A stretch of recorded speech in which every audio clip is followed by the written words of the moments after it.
I've had experiences, they're very personal, so you don't talk completely about them, but of absolute assurance that I heard the voice of God. Absolute. It hasn't happened very often, but I'll tell you this, every time it's ever happened, of the times it's happened, I was quiet inside. Be modest in your expectations.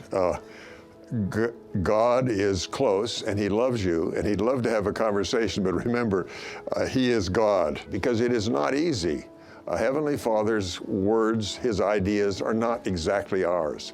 And so the idea of having really a conversation where you're chatting with Heavenly Father is probably a little bit of a lofty goal. I pray as if He's there, as if He is listening. And He is listening.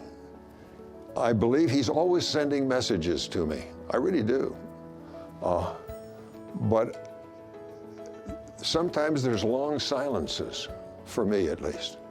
In fact, I've been with people who chat as if they're chatting. You know, when I've heard them pray, and I thought, you're a little more familiar than I am.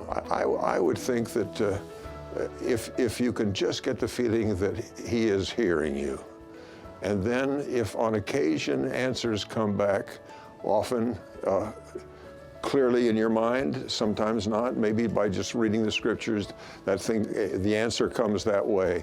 I do a lot of the asking, and then I wait, and then I wait, and then answers come, but not in what you call a conversational mode. Not every prayer is going to be able to be so carefully focused, but some prayers should be, if you want this depth, and it won't be casual, it won't be overly familiar. Remembering an example that President David O. McKay gave, when he said for some of his prayers, and probably not all, but for some of his prayers, he would go into a darkened room, a private room, with the curtains drawn, and he would kneel in the center of the room, not on a chair and not against a bed.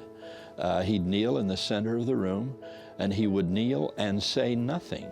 This is not at the end of the prayer. This is before the prayer started.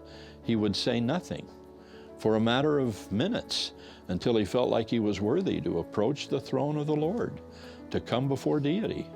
And he was dressed properly and approached God that way, and he would pray, and then he would wait. Then he would wait and give the Lord an answer, a way to answer and speak back. Now that's more formal than some of our prayers will be, and it's more formal than some of mine are. But since those teachings have come into our lives, from time to time, we try to do that, and we try to do it among the general authorities of the church to make sure that some prayers are that carefully prepared to go before deity. If we will prepare and really see ourselves as coming to the throne of God, then remarkable things can come, but it probably never casual. Yeah, but at night, we were exhausted.